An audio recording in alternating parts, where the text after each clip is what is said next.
2 tahun ini ngapain aja? Jalan-jalan ya, Bos. Jalan. Ya, itu dia. Jalan-jalan. Around the world. Around the world. Kalau di IG-nya aku lihat itu tiap hari ganti-ganti negara. Ya ampun, ini Bu Idang benar-benar menikmati hidup ya.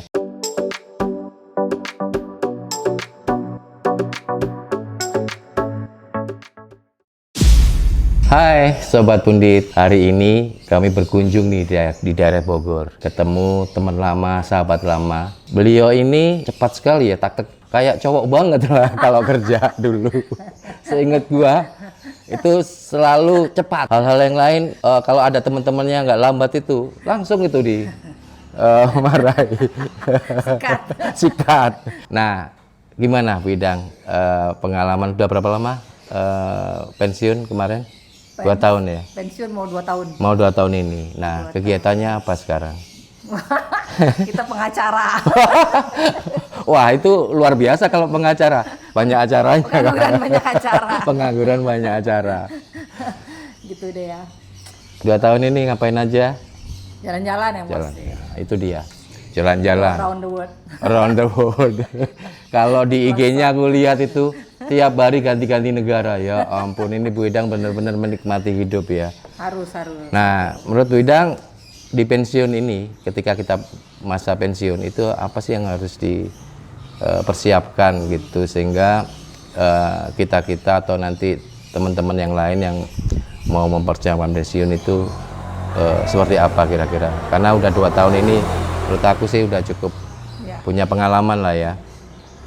Jadi pensiun emang harus disiapin ya. Nah, benar. Supaya kita nggak kaget. Betul. Tapi kalau orang kerja puluhan tahun kerja terus nanti nggak ngapa-ngapain bingung ya, ada stres sakit rugi. Jadi gimana caranya kerja puluhan tahun kita bisa nikmatin misalnya. Nah, Jadi kalau saya sih dulu 10 tahun sebelum pensiun lah udah mulai di-prepare tuh. di-prepare. Oke. Satu, 10 tahun itu kita sudah harus nggak boleh punya utang. 10 tahun sebelumnya sudah hilangin cicilan-cicilan apapun ya. Cicilan harus sudah beres semua. Oke. Jadi kita udah planning tuh nabung, harus ada wajib, terus jadi utang nggak ada, cicilan nggak ada, terus juga belanja konsumsi sudah mulai dikurangin lah. Oh ya, berpikir minimalis. Barang-barang branded. Barang branded itu buat apa ya kan? Buat apa dibeli? Beli merek ya, beli merek. Betul. Tapi yang penting kan fungsi yang kita beli. Ada fungsi, Betul, kita beli. fungsi. Terus jadi hidupnya tenang tuh. Nah, investasi lah mulai. Nah, oke. Selain nyimpen uang, ya kita simpen LM lah. Mm-mm. Kita nyari-nyari properti buat nanti tua itu kita sudah siapin. Minimum tuh pensiunan kita punya kos-kosan. Oh, sekarang udah ada. Udah ada belum? Oh, udah ada. Nggak banyak sih enggak. Berapa kamar? Berapa pintu? Kalau orang Betawi berapa pintu? Berapa pintu Nggak Bidang? banyak sih. Nggak banyak. Cuma 6. Oh, Tapi lumayan cuma lah buat bayar listrik sama air kan lumayan. Lumayan, bisa lah ya. Mengganti Nggak mantap, kos-kos kita lah. Nggak mantap lah. Jadi Iya. dari air kita nggak makan tabungan. Dari situ kita keluarin. Iya. Terus dari situ kita udah planning tuh udah punya tabungan deh ini. Pokoknya 1-2 tahun pensiun kita jalan-jalan. Kunjungi tempat-tempat yang kita pengenin lah. Masuk wishlist selama kita kerja. Oke. Mengapresiasi diri lah ya. Betul. Puluhan tahun kita itu selalu bekerja keras gitu kan. Memikirkan kontribusi kita di dalam pekerjaan untuk perusahaan, target. Kerja lah, pagi pulang malam. Waktunya ketika sekarang pensiun harus mulai dialokasikan untuk mengapresiasi diri kita sendiri. Betul banget. Menikmati hidup, menikmati karya Allah yang luar biasa. Nggak hanya di sini ya kan, Iya. tempat-tempat banyak loh di Indonesia juga banyak tempat-tempat bagus. Iya. Indonesia Timur tuh luar biasa.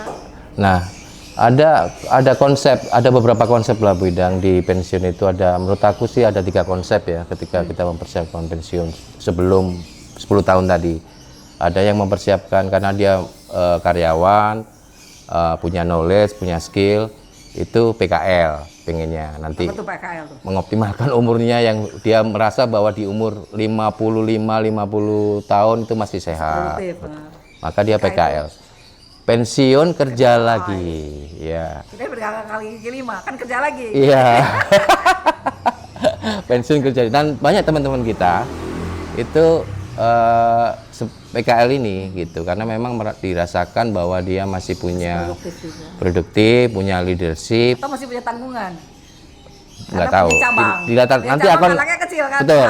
Nanti aku cari juga teman-teman yang seperti itu dan aku wawancari apakah itu karena kebutuhan, apakah karena memang dia pengen bergerak supaya tetap sehat gitu kan. Cepet pikun. Nggak cepet pikun juga gitu. Otak terus kepake. Betul. Nah, kemudian di 10 tahun sebelum pensiun dia udah merancang bisnisnya, mau bisnis sesuai lah passionnya. Itu yang kedua. Dan ada beberapa yang menurut aku sudah sukses ya teman-teman kita untuk bisnis itu dan bertransformasi dari dulu karyawan menjadi pebisnis gitu. Itu ada beberapa yang sukses. Kemudian yang ketiga yang slow living. Dia berharap udahlah gua minimalisasi semuanya gitu kan 10 tahun ini, kemudian dia akan menabung sebanyak-banyaknya sehingga di usia pensiunnya dia akan menikmati hidup dengan cucu-cucu dan keluarganya dengan cara yang berbeda-beda. Ada yang pindah ke kota yang memang tujuannya kosnya lebih rendah, terus udaranya sejuk, terus dia juga bisa menikmati pemandangan yang indah lah. Nah itu ada beberapa tujuan wisata. Nah kira-kira Bu Idang itu sebenarnya di tiga lah. Oh ketiga.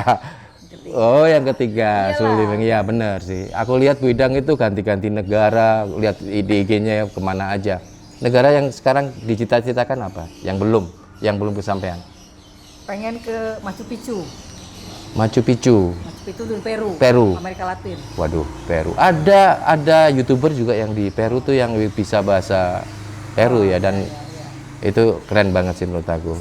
Peru ya, oke. Afrika. Pengen safari. Di mana? Kan Afrika Selatan pernah dulu. Belum.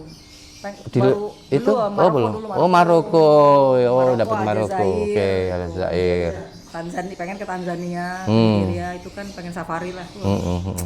Nah, dari perjalanan-perjalanan itu apa ya, inspirasi apa sih sebenarnya yang sudah didapetin ya ketika berjalan-jalan di suatu negara? Satu sih pasti mengagumi keciptaan Allah ya. Oke. Indah banget. Ternyata banyak yang perbedaan ya antara Indonesia dengan bangsa lain. Terus ngomong. Indonesia juga indah kok. Oh, Indonesia indah. Ada yang indah, tapi yang nggak indah juga banyak. Tapi yang pasti kan satu kita pasti belajar lah ya, banyak hal-hal yang kita bisa dapat lah di selama perjalanan. Kita bisa lihat yang satu ya pasti negara itu kemajuan teknologinya, budayanya, pemandangannya yang luar biasa. Terus bagaimana mereka memanage hidupnya gitu kan. Memang satu lagi untuk kita sendiri, gimana kita bisa manage diri. Kalau traveling itu kan kita harus bisa manage diri ya. Betul. Gimana kita bisa selama perjalanan itu kita bisa tetap sehat, biaya nggak terlalu besar, tapi bisa menikmati lebih banyak. Ya. Yang pasti stres hilang. Apa stresnya? Melihat yang indah gitu loh. Oke. Soalnya kita kan udah financial freedom. Iya. Udah nggak pakai kartu kredit. Betul. Nggak ada tagihan. Jadi pulang tetap nggak stres. Oke. Pertanyaan selanjutnya nih. Ketika udah jalan-jalan, lihat budaya orang lain, uniqueness-nya Indonesia ini sebenarnya yang bisa dijual apa ya? Banyak. Alam kita indah. Hasil bumi. Lo di sana daun pisang aja mahal. Daun pisang mahal? Minta ampun deh. Buat apa mereka daun pisang, Bu Idang? Mereka ternyata juga udah mulai kalau mereka udah Apa sih? Go green. Plastik kan udah mulai dikurangi. Oh, akhirnya diganti atau tampah itu di kita buat beras. Karena buat pajangan. Oke. Interior design. Wah, luar biasa, berarti ada potensi sebenarnya. Ya. Ekspor mungkin kita harus memulai di bisnis itu ya. Hal-hal yang sifatnya tradisional. Dia tinggal di Bosnia. Dia butuh banget namanya keripik-keripikan. Keripik-keripikan di Bosnia. Mereka butuh minyak kayu putih. Oh ya. Iya betul. Kemarin sih baru mulai ngasih sampel-sampel. Itu ternyata di sana pasar yang gede karena kan negara baru merdeka.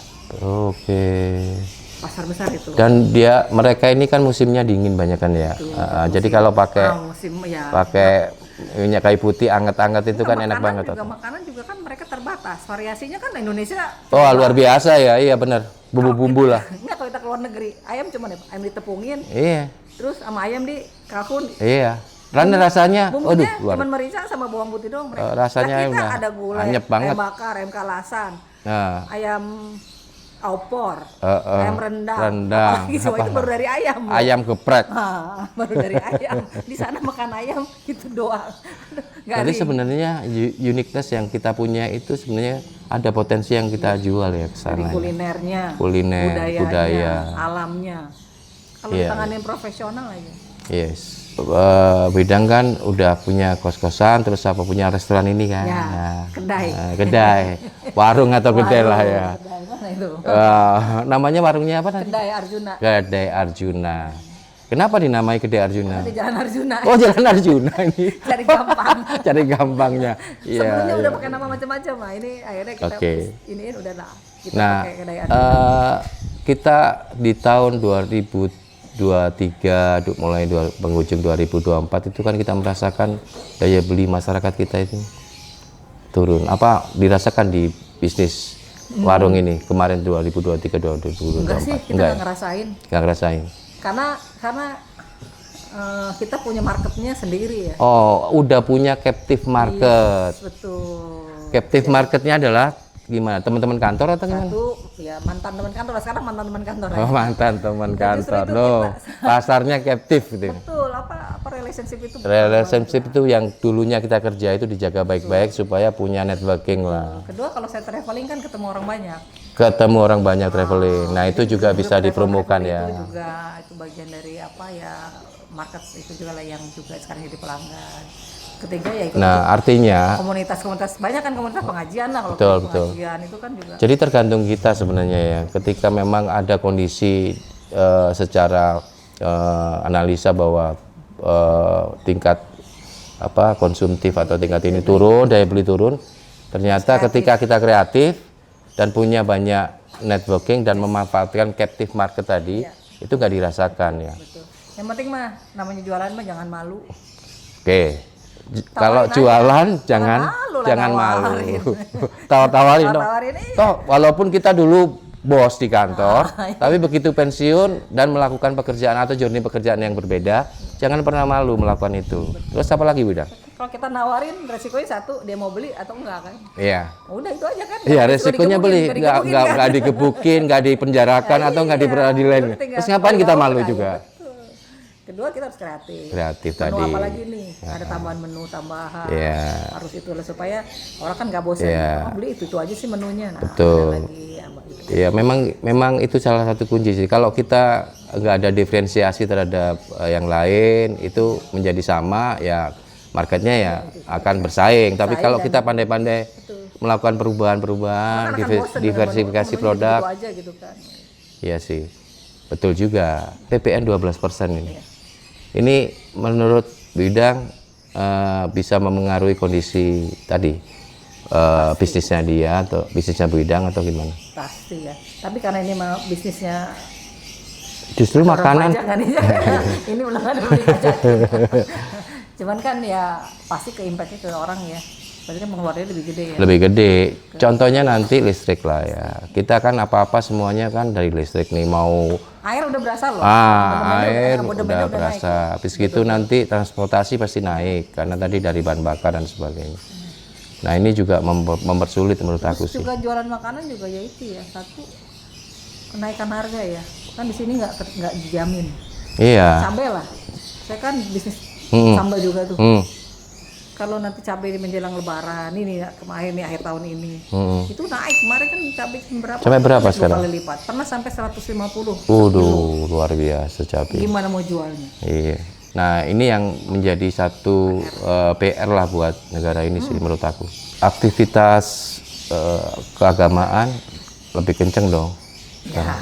Ya pastinya kan. Harus. Ya, harus itu wajib ya. Banyak pengajian-pengajian diikutin atau? Enggak sih. Enggak juga. Ngaji aja manggil guru ke rumah. Ke rumah. Ikut kajian-kajian. Tapi saya nggak terikat yang ini gitu. Harus pengajian yang ini. Yang mana aja yang kita bisa ambil ilmunya, ya itu kita ikutin. Gitu. Iya. Tambah baca buku, tambah lihat YouTube. Menurut aku sih ketika pensiun kemarin 2 tahun yang lalu pastinya nggak ada persoalan sama Om Ewo ya. Enggak ya, karena aku tahu. Udah lama sering kemana-mana bareng kan, jadi nggak ada masalah. Aku nggak akan nanya Iqbal karena Aku lihat Bu Idang ini cukup harmonis sama Om Ewo. Alhamdulillah. Harmonis. Haruslah. Nah, iya wah ini apa ini? Waduh, ini apa Bu Idang ini? Onde-onde. Kekasannya apa? Ini wah ini enak banget lah. Ini biasanya kan onde-onde kopong, ini full isinya. Isinya full. Kacang hijau. Oke, Kupas. aku coba ya. Oh, coba deh. Sambil Pakai kita anak-anak, ngobrol, sambil ngopi. sambil ngopi, Sambil enak ngopi. banget ini. Awas panas. Oh. Panas. Panas juga ya. Baru diangkat. Wah, tujuh open. Konsep pensiun berbeda, agak berbeda nih antara yang di orang-orang Eropa, Amerika dengan Indonesia. Indonesia itu ketika kita pensiun itu masih mikirin anak kita. Masih mikirin, kadang-kadang cucu juga dipikirin sekolahnya gimana ya kan, ini TK-nya TK yang top enggak. Kita selalu ingin bantu. Di luar negeri enggak. Di Eropa itu Umur 18 umur 18 lu di sana, lu kuliah, utang bank, utang apa udah selalu. Nah, di Indonesia apakah mungkin akan bergeser juga ke arah sana? Karena ya tadi ya, tingkat kehidupan semakin mahal, semakin sehingga orang tua ini untuk hidup setelah pensiun itu juga perlu diperhatikan kan, karena akan susah gitu kalau segalanya mahal gitu. Menurut lu gimana? Karena iyalah beban hidup kan semakin berat ya. Nah, itu dia. Anak-anak sekarang kalau dengan kondisi kayak gini, ya satu yang kan nikah banyak. Iya. Anak satu aja deh. Berat. Satu aja berat. Biaya sekolah baik mahal. Ya kalau living cost-nya pasti wah udah luar. Beli rumah sekarang. Mana ada yang ratusan juta sekarang miliaran. Ada ratusan juta. Tapi berapa kilometer dari pekerjaan? Ongkosnya. Ongkosnya belum. Nah, sebenarnya harus didukung lah ya fasilitas. Kita itu kan sebenarnya bayar pajak ya. Harusnya fasilitas yang diberikan oleh negara ini memberikan fasilitas kepada orang tua, ya. Terus pendidikan. Nah, kalau semuanya ditanggung oleh masyarakat sendiri, nggak ada bantuan sama sekali ya oleh pemerintah, maka yang kejadian ini akan menjadi lebih susah hidupnya orang-orang pensiun. Dan ujungnya adalah ketika orang-orang pensiun kedudukannya dulu bagus sebenarnya. Ketika pensiun, anak-anaknya juga nggak bisa memperhatikan anak-anaknya, pendidikannya, sehingga tadi ujung-ujungnya terjadi angka produktivitas kerja turun negara ini juga. Nah tadi grid sale, kan ada yang kurang beruntung, ada yang bagus lah. Nah ini yang kedepannya grid sale ini bantunya seperti apa sih supaya teman-teman ini? Kalau sekarang sih saya bukan pengurus, volunteer aja. Tapi aku lihat aktif banget, sibuk banget. Ya lumayan lah. Apa daripada nggak ada yang ngurusin, kita bantu-bantu. Tapi ya mudah-mudahan ke depannya. Jadi minimum kita kan bisa bantu satu. Udah ngeluarin buat beasiswa buat anak-anak teman-teman itu. Tapi memang kebanyakan yang pendi atau yang meninggal saat lagi bertugas.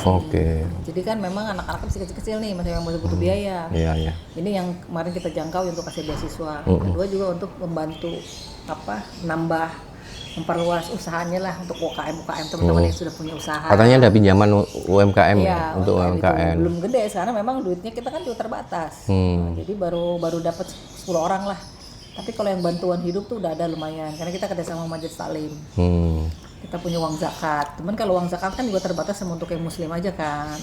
Peruntukannya ada aturan-aturan yang harus kita penuhi di situ. Iya. Itu yang juga membatasi ketika ada yang non muslim di grid sale untuk kita kasih biaya hidup itu.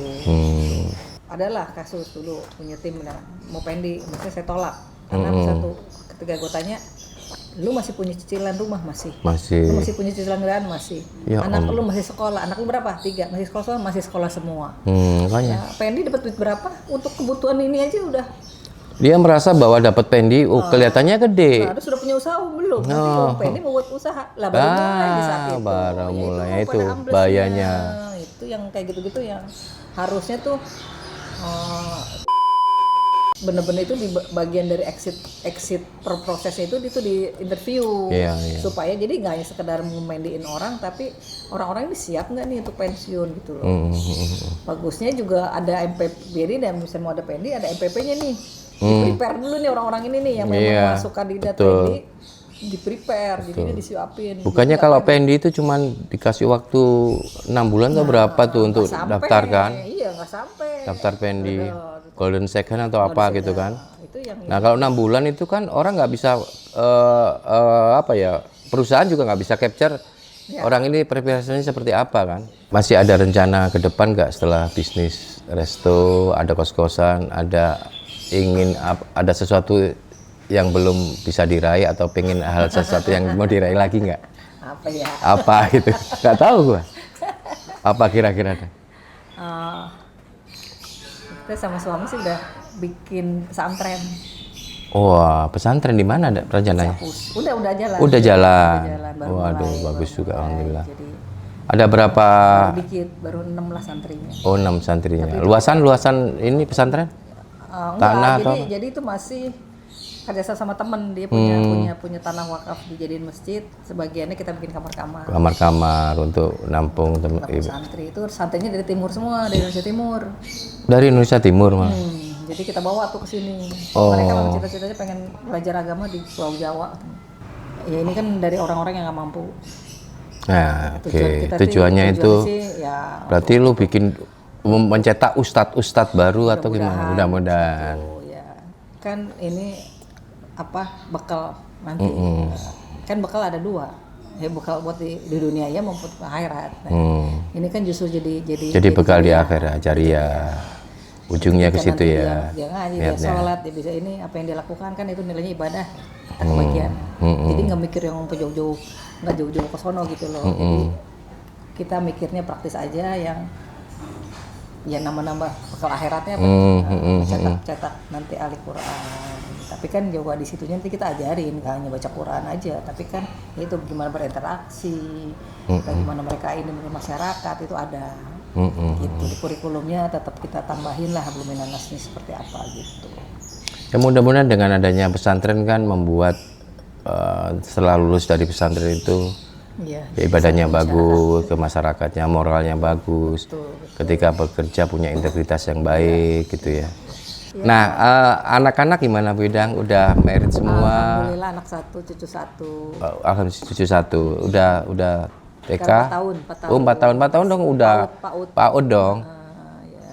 Udah PAUD. Di mana tinggalnya? Di Jakarta. Ya sering dong ke sana atau kunjungan ke sini ya. Bolak-balik lah. Nah kita kesana. Untuk teman-teman yang junior kita lah ya, ada pesan atau tips yang bisa disampaikan sama Bu Idang? Apa ya? Yang pasti sih satu, kita menyikapi sesuatu itu positif aja.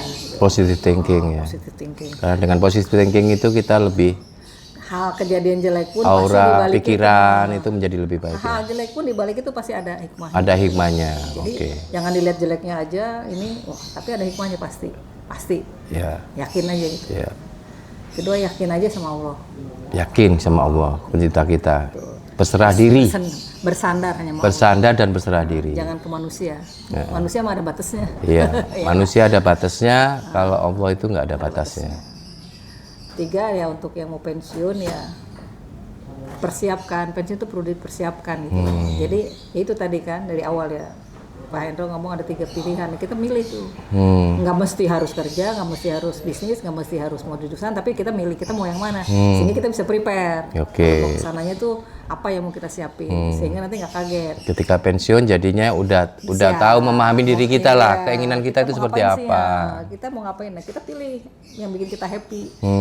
Jadi jangan juga kita kerja kita nggak happy, atau kita jalan-jalan kita mau slow living tadi, itu kita memilih yang memang nggak mau kerja lagi, kita mau menikmati masa hidup, tapi kita jadi stres. Karena selama ini kita mungkin banyak kegiatan, tiba-tiba kita bener-bener langsung slow, nggak ngapa-ngapain, nah itu juga nggak sehat juga buat kita yang sudah berumur. Harus bergerak juga kan. Tua itu pastilah masih tua. Iya.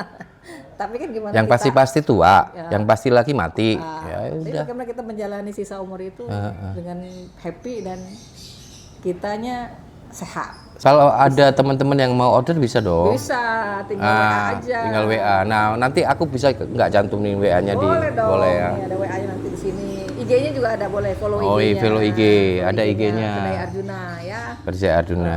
Jadi bisa mesen.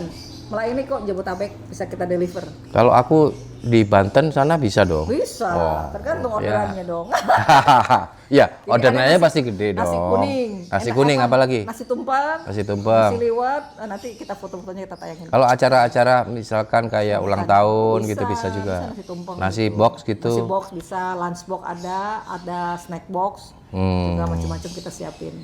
Pokoknya insya Allah lah. Demikian Sobat Pundit, semoga percakapan kita berdua ini bermanfaat untuk teman-teman Amin. junior-junior kita untuk prepare pensiunnya sebaik-baiknya. Terima kasih. Sehat semua. Salam Pundit. Pundit. Salam pundit. Salam Pundit.